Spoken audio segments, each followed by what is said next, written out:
primer lugar, muchas gracias a ti, Ana María, por invitarme a participar en esta jornada tan solemne e importante como hemos visto en su presentación. Y la verdad es que, como vamos bastante ajustados de tiempo, yo preferiría entrar directamente al grano, al objeto de intentar cumplir los tiempos que nos hemos otorgado. En este sentido, yo inicio estas jornadas sobre derecho financiero y tributario en el ámbito de los puertos de interés general y es una jornada que lleva por título, o por lo menos la ponencia que a mí me corresponde impartir, la del régimen económico-financiero de los puertos estatales. Mi ponencia, como es la primera, tiene un carácter puramente introductorio de las sucesivas intervenciones que existirán a lo largo de esta jornada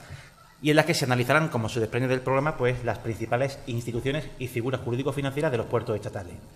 Con este carácter puramente introductorio,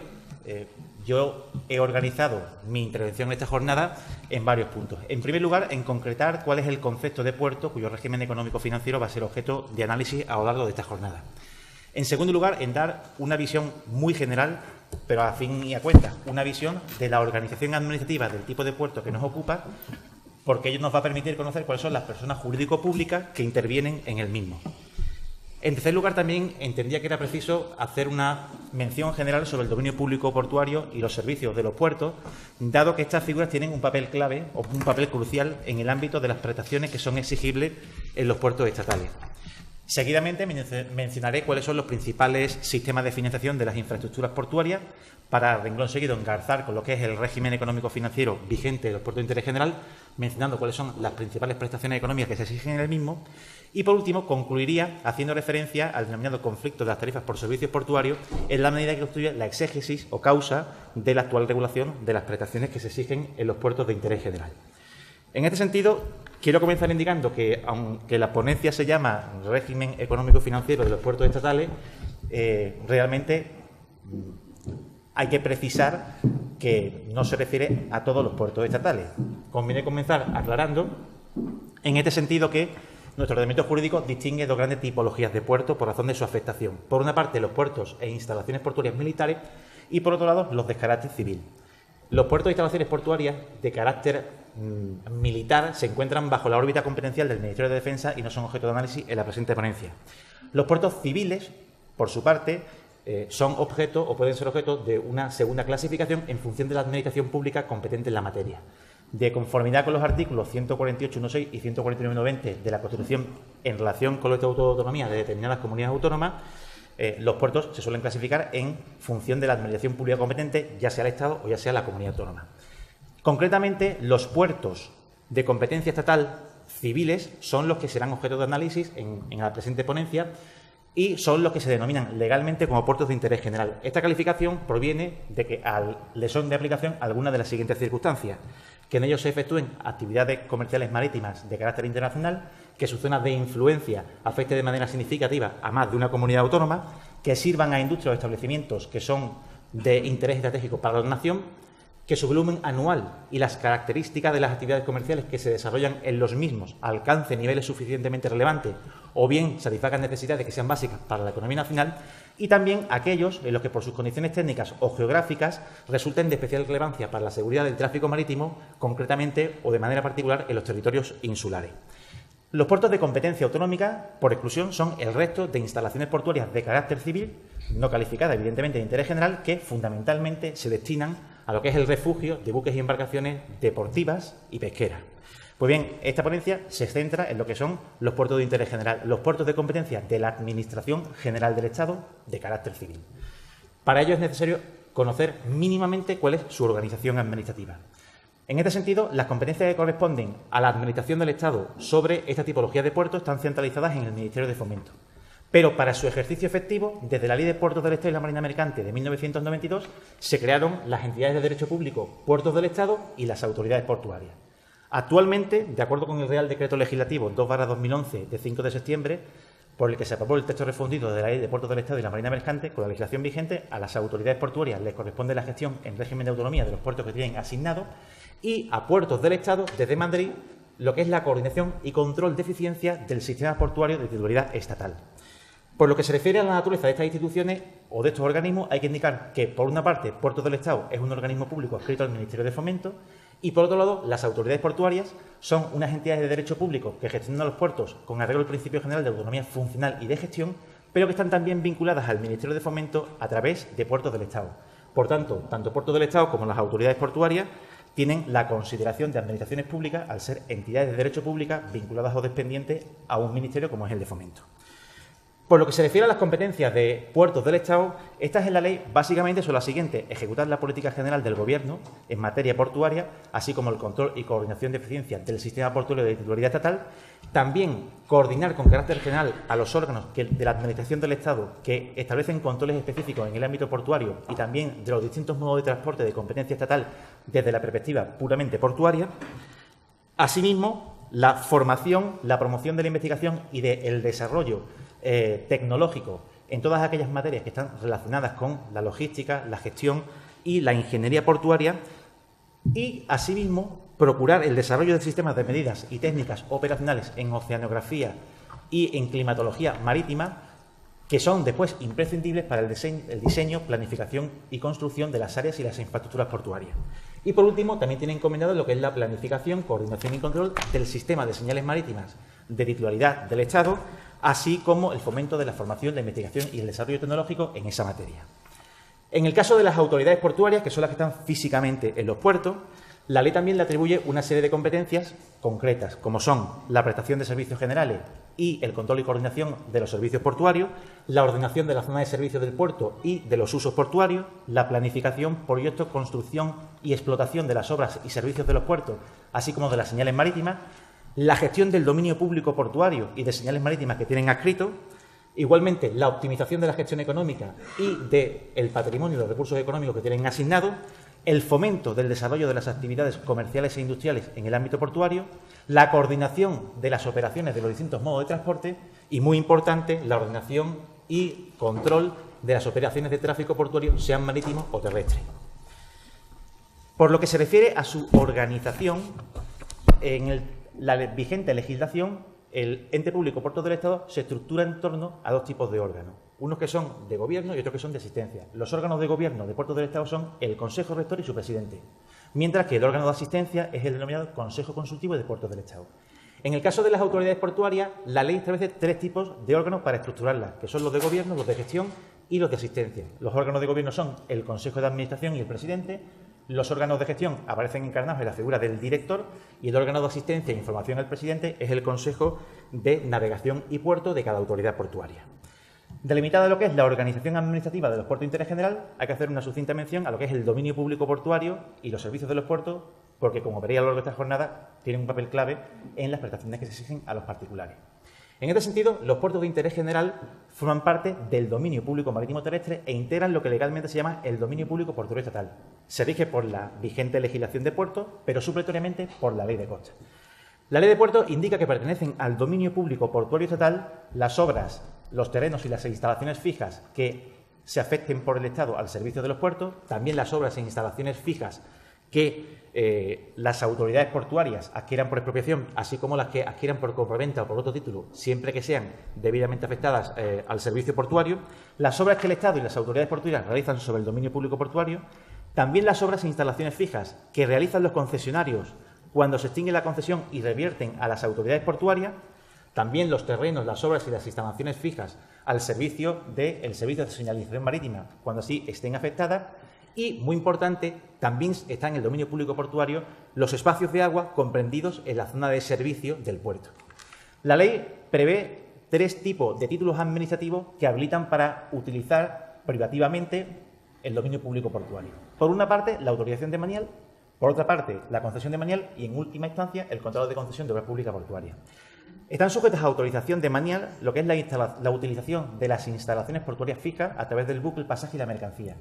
Y también lo que es la ocupación del dominio público portuario con bienes muebles o instalaciones desmontables, pero por un plazo inferior a 3 años. La concesión de manial, en cambio, se aplica para las ocupaciones del dominio público con obras o instalaciones no desmontables o usos por un plazo superior a 3 años, pero inferior a 75 años. Mientras que el contrato de concesión de obra pública portuaria está previsto específicamente para la construcción de un nuevo puerto o para la construcción de la parte de un puerto que es nueva, susceptible de explotación independiente y que se encuentra abierta al uso general. Este es un contrato que se puede otorgar por un plazo de 40 años y es prorrogable en la forma y condiciones que prevé la legislación de contratos del sector público. Pues bien, por lo que concierne a los servicios portuarios, la ley básicamente distingue 4 tipos que se pueden prestar en los puertos de interés general y los denomina servicios generales, servicios portuarios, servicios comerciales y el servicio de señalización marítima. Los servicios generales son unos servicios comunes al puerto cuya titularidad de gestión corresponde a la autoridad portuaria. Concretamente se trata de servicios que o bien de ellos se benefician los usuarios sin necesidad de solicitud o bien son indispensables para que las autoridades portuarias puedan cumplir sus funciones. Se caracterizan básicamente porque o son indivisibles o bien su prestación comporta la puesta en práctica de potestades administrativas. La ley califica explícitamente como servicios portuarios generales el servicio de ordenación, coordinación y control del tráfico portuario marítimo y terrestre, los servicios de coordinación y control de las actividades relacionadas con los servicios portuarios y con los servicios comerciales, asimismo los servicios de señalización, balizamiento y aproximación del buque al puerto, incluido lo que es el balizamiento interior, el servicio de policía en zonas comunes, el servicio de alumbrado en zonas comunes, el servicio habitual de limpieza de agua y tierra en zonas comunes y los servicios de control y prevención de emergencias. Los servicios portuarios, por su parte, a diferencia de los generales, su titularidad no corresponde a la autoridad portuaria y por expresa previsión legal está reconocida la libertad de acceso a la prestación de los mismos previa obtención de una licencia que otorga la autoridad portuaria. La ley en el artículo 108.2 califica como servicios portuarios, en primer lugar, los técnico-náuticos, donde incluye el practicaje, el amarre y desamarre y el remolque. En segundo lugar, los servicios al pasaje, donde se incluye el embarque y desembarque de pasajeros, la carga y descarga de lo que sería el pasaje y los vehículos en régimen de pasaje. En tercer lugar, el servicio de recepción de desechos generados por buque. Y por último, los servicios de manipulación de la mercancía, donde se incluyen la estiva, carga, descarga, desestiva, transbordo y tránsito marítimo. Los servicios comerciales, por su parte, son aquellas actividades de prestación de carácter comercial no calificadas legalmente de servicios portuarios y que están vinculadas con la actividad estrictamente portuaria. Como los portuarios no son de titularidad de la autoridad portuaria y, por expreso reconocimiento legal, se prestan en régimen de libre concurrencia, previa obtención de una autorización que otorgan los particulares la autoridad portuaria. Por último, el servicio de señalización marítima es aquel cuyo objeto consiste en la instalación, mantenimiento, control e investigación de una serie de dispositivos técnicos que están destinados a mejorar la seguridad de la navegación, los movimientos de los buques en el mar, así como confirmar su posición marítima. Es un servicio de titularidad estatal cuya gestión compete conjuntamente a puertos del Estado y a las autoridades portuarias en el ámbito geográfico que a tal efecto se le asigne.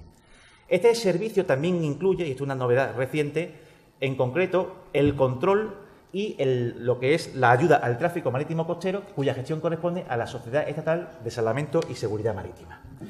Expuestas estas nociones básicas sobre lo que es dominio público portuario y los servicios de los puertos, analizaremos a continuación de una manera sucinta los principales sistemas de financiación de las infraestructuras portuarias. En este sentido, ya se ha avanzado en la introducción de las jornadas, los puertos son un enclave estratégico en el cambio del medio de transporte marítimo al terrestre y viceversa. En un puerto, creo que también se ha dicho, se prestan básicamente 3 servicios: al buque, al pasaje y la mercancía. Desde esta perspectiva, los puertos se conciben esencialmente como una gran obra o infraestructura de interés público al servicio del tráfico marítimo. Pues bien, a nadie se le escapa que la construcción, conservación y ampliación de los puertos lleva aparejado unos niveles de gastos muy importantes. En ese sentido, los criterios que pueden barajarse en orden a definir su financiación son muy variados. En general, la doctrina lo suele clasificar en 2 grupos. Por un lado, los grupos de financiación monistas, en los cuales hay una sola fuente que sirve para su financiación, bien sea el tráfico o bien sea los poderes públicos. Y por otra parte, están los modelos de financiación dualistas, en los cuales el gasto de los puertos se comparte por el poder público y por los usuarios de los puertos. Es evidente que cualquiera de estos modelos está claramente impregnado por una ideología política determinada y además internamente presentan diversas variantes en función del papel que se asigne, por una parte, a la noción de servicio público y de rentabilidad, y por otro lado, a que se admita o no la gestión pública o privada de los puertos. La combinación de todas estas variantes, finalmente, da lugar a que existen 4 modelos de financiación monista y 3 modelos de financiación de orden dualista. El primer modelo de financiación monista sostiene que la construcción, la explotación y la renovación de las instalaciones portuarias debe corresponder en exclusiva a los particulares. Los puertos se tienen que gestionar como si fuese una empresa garantizando su rentabilidad. Por tanto, los poderes públicos no tienen que participar ni en la construcción ni en la financiación de los puertos. Esta es una posición extrema, evidentemente, pero que parte de una visión comercial de los puertos, en las cuales se entiende que es una rama de la actividad económica sujeta a las reglas de la oferta y la demanda. La posición diametralmente contraria es la que entiende que los puertos básicamente se tienen que construir, conservar y administrar por los poderes públicos. Se tienen que gestionar como un servicio público y se tienen que financiar apelando a impuestos generales o especiales que ingresen en la caja única. Esta posición considera que los puertos son un elemento esencial de las infraestructuras de la nación y en ellos convergen muchos intereses que afectan a lo que es el interés general. Existe una tercera tesis de financiación monista que considera particularmente que la construcción, explotación y conservación de los puertos le debe corresponder a las administraciones públicas, pero asegurando su equilibrio financiero. Es decir, sin remunerar el capital, pero también sin subvenciones. Desde este punto de vista, los organismos públicos portuarios con sus ingresos pues tienen que cubrir sus costes de explotación, tienen que pagar los intereses de sus préstamos, tienen que amortizar el capital de la coste inicial y pagar impuestos como los particulares. Y en el caso de que deban de hacer ampliaciones en los puertos, pues tienen que acudir al mercado de crediticio y pedir los préstamos correspondientes. El último de los sistemas monistas es aquel que entiende que los puertos, aunque hayan sido construidos por el Estado, por las administraciones públicas, se tienen que transmitir al sector privado para que ellos lo gestionen. Para este modelo, una vez se cede a título retributivo el puerto a la iniciativa privada, se consigue que en lo sucesivo, lo que es la conservación y la ampliación de los puertos, sea asumido por la iniciativa particular. Por otra parte, las teorías de financiación dualista son aquellas, como he dicho, que entienden que se tiene que cofinanciar el gasto de las infraestructuras portuarias. Aquí, básicamente, las diferencias estriban en qué parte del gasto le corresponde pagar uno u otro o qué proporción del gasto le corresponde pagar a los poderes públicos o a los usuarios. Esto se ha enfocado básicamente desde dos puntos de vista, uno económico y otro político. Por lo que se refiere al económico, se entiende que para determinar la parte de gasto que corresponde a los poderes públicos en las obras portuarias hay que atender a la clásica distinción entre inversiones discontinuas y continuas. Las inversiones discontinuas son muy costosas, no están ligadas al tráfico portuario y escapan a los cálculos normales de rentabilidad. Por tanto, tienen que ser asumidas por lo que son los poderes públicos. En cambio, las inversiones continuas tienen que ser asumidas por el tráfico. Por inversiones discontinuas, estos autores entienden que habría que equipararlo a las inversiones de primer establecimiento, es decir, las que no son directamente retributivas, pero permiten poner en funcionamiento un servicio público o ampliarlo. Para las perspectivas económicas, es decir, para la segunda posición, los puertos pues, son una gran obra en la cual se satisfacen indistintamente necesidades indivisibles y divisibles. Las primeras tienen que ser a cargo de la comunidad y las segundas a cargo de los particulares. Para discriminar una de otra, lo que sostienen básicamente es que hay que diferenciar lo que sería la infraestructura portuaria básica, es decir, los accesos, las escolleras, los muelles, las esclusas, los dragados, y por otra parte lo que es la instalación, dentro de lo cual diferencian la infraestructura de equipo, las grúas por ejemplo, de la superestructura, edificios, almacenes, etcétera. Las primeras deberían de ir a cargo de la comunidad y las segundas, por el contrario, a cargo del tráfico, a cargo de los usuarios. Pues bien, estas son las principales teorías que existen sobre la financiación de infraestructuras portuarias. ¿Qué pasa en nuestra vigente legislación? Pues bien, el vigente régimen económico-financiero de los puertos de interés general se regula en el título 7 del libro primero del texto refundido de la Ley de Puertos Exteriores y la Marina Mercante. Comprende su artículo 156 a 250 y se articula en 3 capítulos. Un capítulo primero que lleva por título Principios y compensación y asistencia interportuaria, que se extiende o abarca los artículos 156 a 160. Un segundo capítulo que versa sobre el régimen económico de la utilización del dominio público y de los servicios portuarios, que se extiende desde el artículo 161 hasta el 245. Y un tercer capítulo que hace referencia a los precios privados por los servicios comerciales que prestan las autoridades portuarias y que comprende los artículos 246 a 250. De esta regulación legal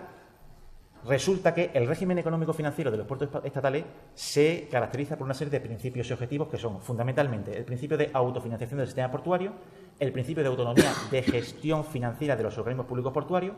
el principio de solidaridad entre organismos públicos portuarios, el principio de competencia en los puertos y el principio de mejora de la competitividad. A continuación haremos una sucinta referencia a cada uno de ellos.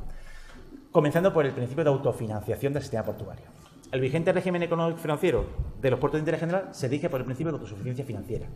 que significa esencialmente que las autoridades portuarias han de ser capaces de obtener con su gestión los recursos necesarios para cubrir sus gastos de explotación, mantenimiento y conservación, la depreciación de sus bienes y equipos y obtener un rendimiento razonable que le permita hacer carga o hacer frente a las futuras cargas en inversiones de obras de estructura y superestructura portuaria sin acudir a los presupuestos generales del Estado.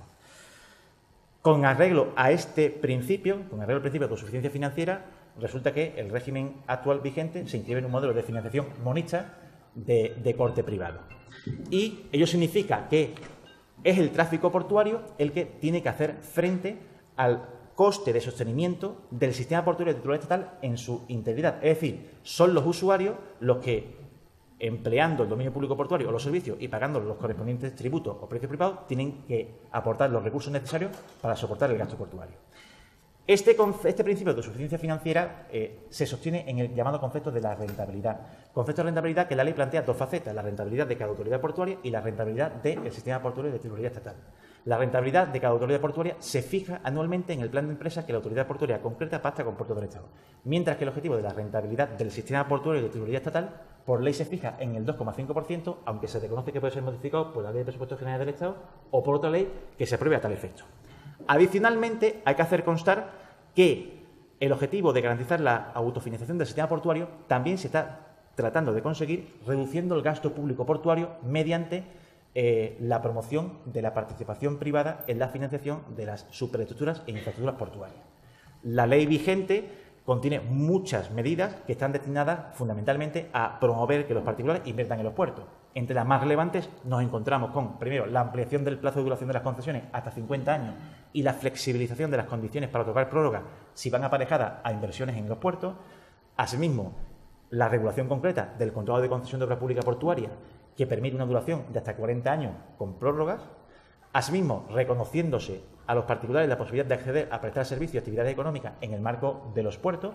e igualmente estableciendo bonificaciones específicas en la cuota íntegra de la tasa de ocupación para los sujetos pasivos que decidan realizar inversiones en obra pública portuaria. El segundo de los principios del régimen económico es el de autonomía de gestión financiera de los organismos públicos portuarios.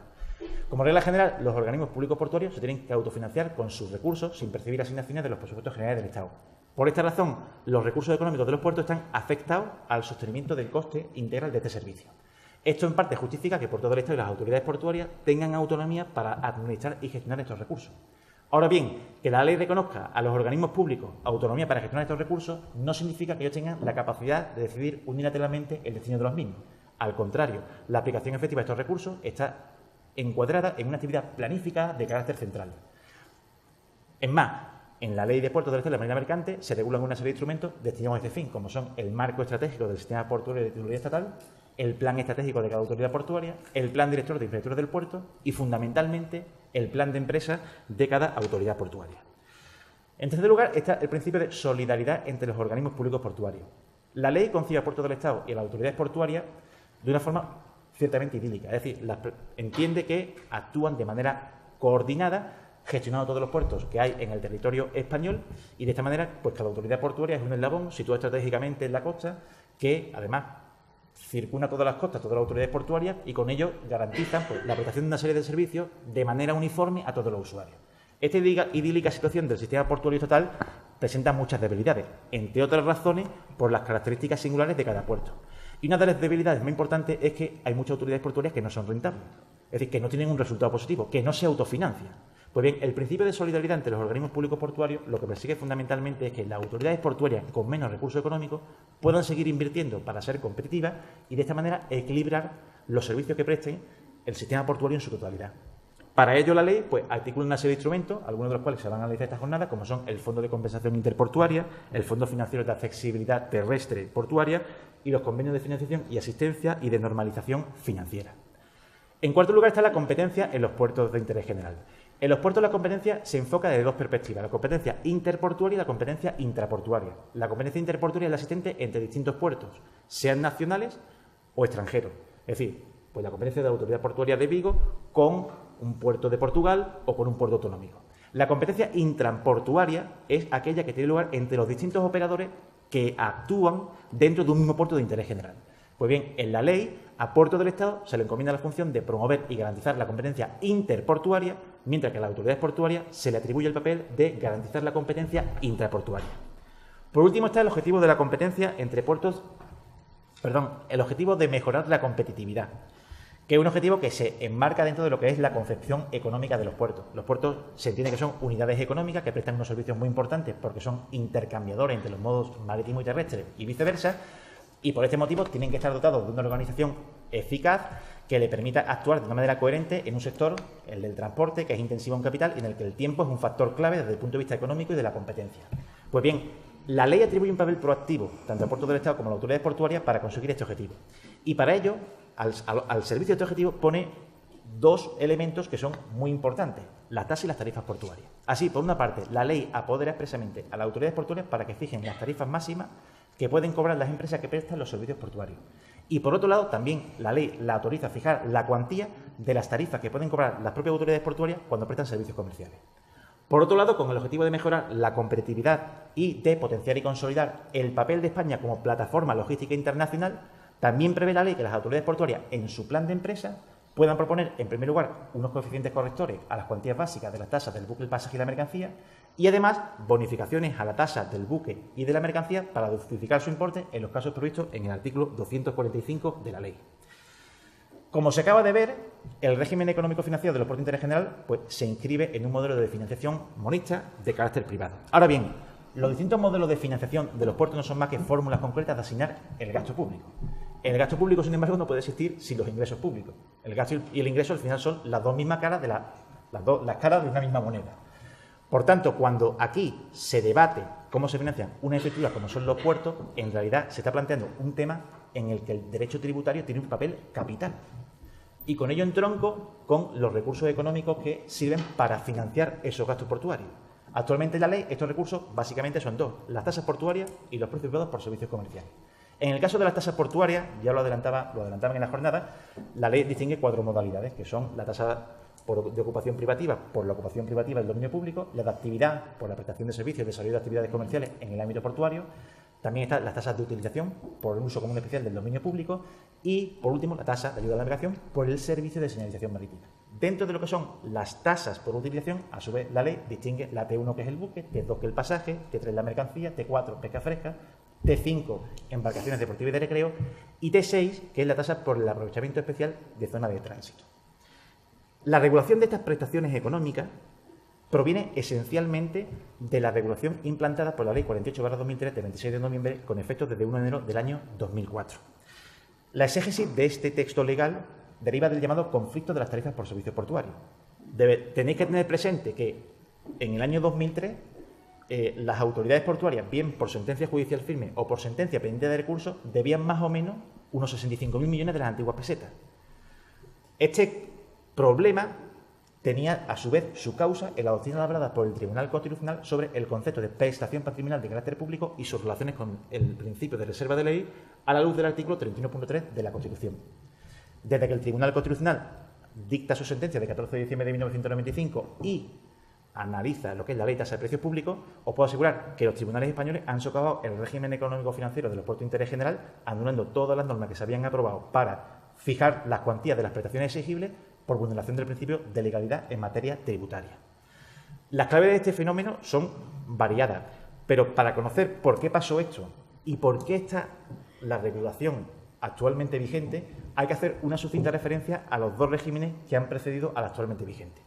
En este sentido, el primero de estos regímenes fue el articulado mediante la Ley 1/1966 de 28 de enero del régimen financiero de los puertos españoles, modificado por la Ley 18/1985 de 1 de julio. Concretamente, en esta ley, los recursos económicos de los puertos se articularon en torno a tres pilares, que eran las tasas portuarias, el canon por utilización de superficie e instalaciones portuarias y el canon por prestación de servicios al público y desarrollo de actividades comerciales e industriales. Las tarifas portuarias se articularon en dos bloques: las tarifas por servicios portuarios generales, que incluían la G1 entrada y estancia, la G2 atraque, la G3 pasajero y mercancía, la G4 pesca fresca y la G5 embarcaciones deportivas y de recreo, y por otra parte las tarifas por servicios portuarios específicos, que incluían la E1, grúas de pórtico, la E2, almacenes y locales, la E3, suministros, y la E4, servicios diversos. En todos estos casos, la contraprestación que el usuario satisfacía al puerto era un ingreso público, de derecho público, de naturaleza tributaria. Se aprueba un Real Decreto el 26 de diciembre de 1985 y a partir de ahí se aprueban diversas órdenes ministeriales reguladoras de las cuantías de las tarifas por servicios portuarios. Así ocurrió en los años 86, 89, 90, 91 y 92. Todas estas órdenes ministeriales fueron declaradas nulas de pleno derecho por el Tribunal Supremo desde una sentencia de 24 de enero del año 1996. Básicamente porque el Tribunal Supremo entendió que las tarifas por servicios portuarios eran prestaciones patrimoniales de carácter público de naturaleza tributaria, en concreto tasas, sujetas al principio de reserva de ley. Y el Tribunal Supremo entendió que la orden ministerial era una norma con rango insuficiente para fijar la cuantía, o en su caso actualizar la cuantía de estas tasas. El Tribunal Supremo sostuvo que este elemento de la relación jurídico-tributaria tenía que haberse regulado por lo menos con un Real Decreto. Este planteamiento del Tribunal Supremo, evidentemente erróneo, dio lugar a que se patrocinase la teoría de que una norma con rango de ley que creaba un tributo, pero no regulaba el tipo de gravamen ni el importe máximo de la prestación exigible, era constitucional siempre que el Gobierno aprobase un Real Decreto. Por orden ministerial no, pero por Real Decreto sí. Pues bien, la misma suerte que las tarifas por servicios portuarios corrieron el canon por ocupación de instalaciones y superficies portuarias, porque el Supremo aplicó la misma doctrina y anuló todas las órdenes ministeriales que se habían aprobado para fijar su cuantía. Gracias a Dios, el Tribunal Constitucional recondujo la situación, no para los puertos, pero sí por lo menos para los que analizamos esto. Y contrariamente a lo que entendía el Tribunal Supremo, en dos sentencias declaró la inconstitucionalidad de algunos artículos de la Ley 1/1966 de 28 de enero. Concretamente, hay una primera sentencia que es de 27 de marzo del año 2003, en la cual se declara la inconstitucionalidad del artículo 9 de la disposición transitoria de la Ley 18/1985 de 1 de julio, la que había modificado el 66, y que se refiere al canon de utilización de superficie e instalaciones portuarias. El Tribunal Constitucional bastante claro dijo que el canon era una prestación patrimonial de carácter público de naturaleza tributaria, una tasa, y que esa regulación infringía el principio de reserva de ley porque aquí se apoderaba al Gobierno o incluso al Ministro para fijar la cuantía y actualizarla sin que hubiese un límite máximo en la ley. Posteriormente, hay una segunda sentencia del Tribunal Constitucional, que es de 27 de abril del año 2009, que declara la inconstitucionalidad de los artículos 9, 10, 1A y de la disposición transitoria de la Ley 18/1985, en el caso de las tarifas por servicios portuarios generales exigidas por las Juntas de Puerto y por la Comisión Administrativa de Grupos de Puertos, con el mismo argumento. Y con ello queda socavado el régimen económico de los puertos instaurado desde el año 66. El segundo régimen al que hacía referencia es el que se instaura con la entrada en vigor de la Ley de Puertos del Este y la Marina Mercante de 24 de noviembre de 1992. Aquí los pilares básicos del régimen económico fueron las tarifas por servicios portuarios, el canon por ocupación o aprovechamiento del dominio público portuario y el canon por prestación de servicios y desarrollo de actividades comerciales e industriales en los puertos. En el caso de la tarifa, por Ministerio de la Ley, se la calificó como precio privado. Y así se preveía en el artículo 70 de la ley. Concretamente, la tarifa se configura como la contraprestación económica que satisface el usuario del puerto cuando recibe el servicio que éste le presta. Los servicios se enumeraban en el artículo 66 de la ley y decía el apartado cuarto que los servicios de actividades que prestaban los puertos se regían por el derecho privado. De esta manera, las tarifas que habían sido tasas se califican como precios privados por el simple argumento de que el régimen jurídico del servicio es de derecho privado. En desarrollo del artículo 70 de la Ley de Puertos se aprobaron 3 órdenes ministeriales en los años 93, 94 y 95. En el año 97 se modificó el artículo 70 y se aprobaron otras 3 órdenes ministeriales en el año 98. De esta manera, a 31 de diciembre de 2003, es decir, un día antes de que entrase en vigor el régimen que instaura la Ley 48/2003, las tarifas por servicios portuarios exigidas por las autoridades portuarias se vertebraban del siguiente modo: tarifa T0 señalización marítima, T1 buque, T2 pasaje, T3 mercancía, T4 pesca fresca, T5 embarcaciones deportivas y de recreo, T6 grúa, T7 almacenaje, T8 suministro y T9 servicios diversos. Pues bien, como ya ocurriera con el caso de la Ley del 66, todas las órdenes ministeriales que se aprobaron para fijar la cuantía de las tarifas fueron declaradas nulas de pleno derecho por la Audiencia Nacional en sentencia que luego confirmó la Sala de lo Contencioso Administrativo del Tribunal Supremo. Y es más, el artículo 70 de la Ley de Puertos fue objeto de diversas cuestiones de inconstitucionalidad. Las dos más importantes son, por una parte, la que planteó el Tribunal Supremo mediante un auto del año 2002 en relación con el artículo 70 en su versión primitiva, y en segundo lugar, una que planteó la Audiencia Nacional en el año 2003 en relación al artículo 70, también de la Ley de Puertos de la Marina Mercante, en su versión modificada en el año 97. Pues bien, a resulta de estas cuestiones de inconstitucionalidad, el Tribunal Constitucional dicta 2 sentencias, concretamente una de 20 de abril y otra de 10 de mayo, ambas de 2005, que declaran la inconstitucionalidad del artículo 70 de la Ley de Puertos del Este y la Marina Mercante en sus 2 versiones, con 3 argumentos muy sencillos. Primero, que las tarifas por servicios portuarios son prestaciones patrimoniales de carácter público, porque su presupuesto de hecho consiste o bien en usar dominio público o bien en recibir servicios que se gestionan monopolísticamente por la autoridad portuaria. En segundo lugar, que son tributos, porque la finalidad última de los recursos que se obtienen con las tarifas es financiar el gasto público portuario. Y en tercer lugar, que no se respeta el principio de reserva de ley, porque aquí se apoderaba el ministro para fijar la cuantía de la tarifa sin límite ninguno, sin límite de clase alguno. He de indicar, por último, en este punto, que la misma suerte corrió el canon por ocupación o aprovechamiento del dominio público portuario, por lo menos su reforma en el año 97, porque se reguló como un precio público, al amparo de lo que en ese momento decía la ley de precios públicos, y cuando se aprueba la sentencia del Tribunal Constitucional, o se dicta, mejor dicho, del 95, sobre la ley de precios públicos, pues los sucesivos tribunales que analizan la cuestión empiezan a anular las órdenes ministeriales que se habían aprobado para fijar sus cuantías, al entender que realmente se trata de una tasa y que no se respeta el principio de legalidad. ¿A dónde llegamos con todo esto? Llegamos con que a principios del año 2000, ya no hablo del 2003, a principios del año 2000, pues por sentencias judiciales firmes o pendientes de ejecución que habían anulado tarifas portuarias, bien de la ley del 66, bien del 92, y también los cánones, bien de la ley del 66, bien de la ley del 92, nos encontramos con que había cerca de 35.000 millones de euros que debían las autoridades portuarias, insisto, o por sentencias firmes o pendientes de recursos. ¿Qué hacen los gestores del sistema portuario de titularidad estatal? Tienen tres brillantes ideas. La primera idea es, señores, vamos a proponer una norma con rango de ley para regular los elementos esenciales de las tarifas cuyas liquidaciones se han anulado. ¿Y entonces qué hacemos? En ejecución de sentencia, dictamos una nueva liquidación en sustitución de la anulada, la compensamos y a los recurrentes le damos los intereses y para su casa. Esto se hizo con la disposición adicional 34ª de la Ley 55/1999 de 29 de diciembre. En segundo lugar,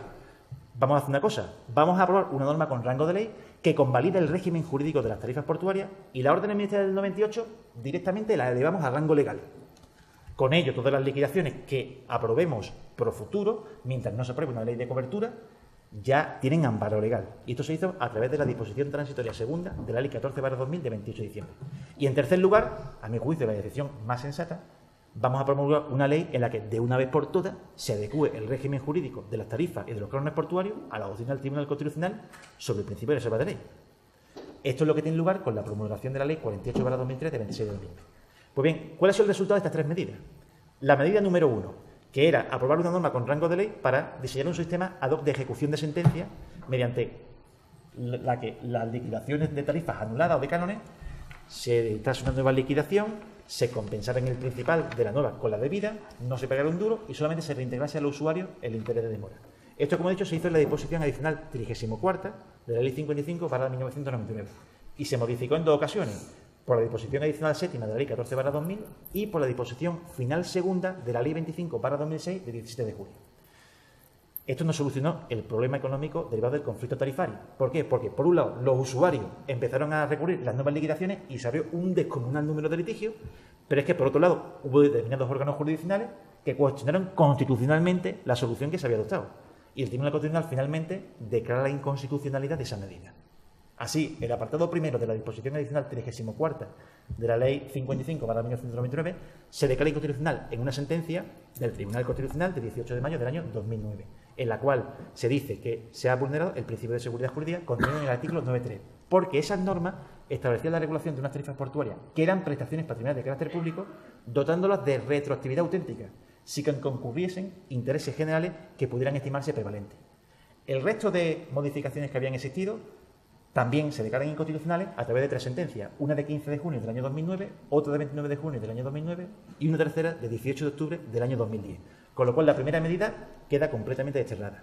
La segunda medida que se habían inventado para resolver el problema era, como he dicho, que mediante una norma con rango de ley se elevase el régimen jurídico de las tarifas por servicios portuarios a nivel legal. Es decir, las órdenes ministeriales que había en el 98 se convirtiesen en ley por arte de magia.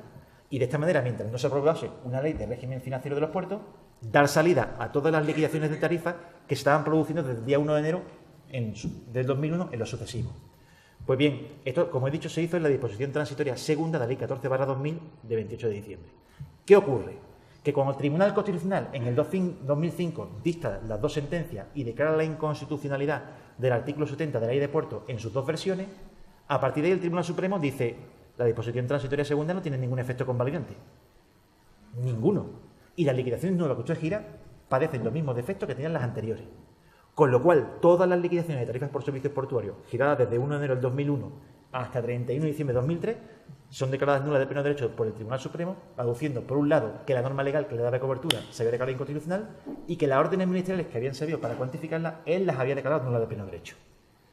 Por último está la tercera medida que se promovió para erradicar el conflicto de las tarifas por servicios portuarios que engarza con lo que es nuestra legislación vigente, que es la Ley 48/2003 de 26 de noviembre. En esta norma se pretende fundamentalmente adecuar el régimen jurídico de las tarifas de los cánones portuarios a la doctrina del Tribunal Constitucional sobre el principio de reserva de ley. Y desde este punto de vista, ¿qué es lo que se hace? Se reorganizan las prestaciones existentes desde el punto de vista legal. Se los recursos económicos de los puertos se ordenan en dos grupos: las tasas portuarias y los precios privados por servicios y actividades. En las tasas portuarias se ordenan en tres categorías: las tasas por ocupación privativa, las tasas por uso común especial del dominio público y las tasas por servicios y actividades en régimen de derecho público. Dentro de lo que son las tasas por uso común especial del dominio público se incluye la del buque, la del pasaje, la de la mercancía, la de la pesca fresca, la de embarcaciones deportivas y de recreo y por el ejercicio de actividades comerciales, industriales y de servicios. Es decir, las de siempre, pero reguladas conforme a la ley. Y dentro de las tasas por servicios y actividades se incluyen, por una parte, la tasa por servicios generales, que hoy ya no existe, y la tasa por el servicio de señalización marítima. En el caso de los precios privados, se regulan los precios que pueden cobrar las autoridades portuarias cuando prestan sus actividades a los particulares con tres condiciones: que estén sujetos al derecho privado, en segundo lugar, que esos servicios se presten en régimen de libre competencia y, en tercer lugar, que esos servicios no tengan por objeto satisfacer necesidades básicas de la vida personal o social de los solicitantes. Con esta regulación que establece la Ley 48/2003 se da cuerpo a la actual regulación de las tasas y precios privados que se analizarán en esta jornada, con dos modificaciones puntuales que hubo mediante la Ley 31/2007 de 30 de octubre, que es la que regula la contratación en sector excluido, y por otra parte, y con ello ya concluyo, con la Ley 33/2010 de 5 de agosto. Muchas gracias.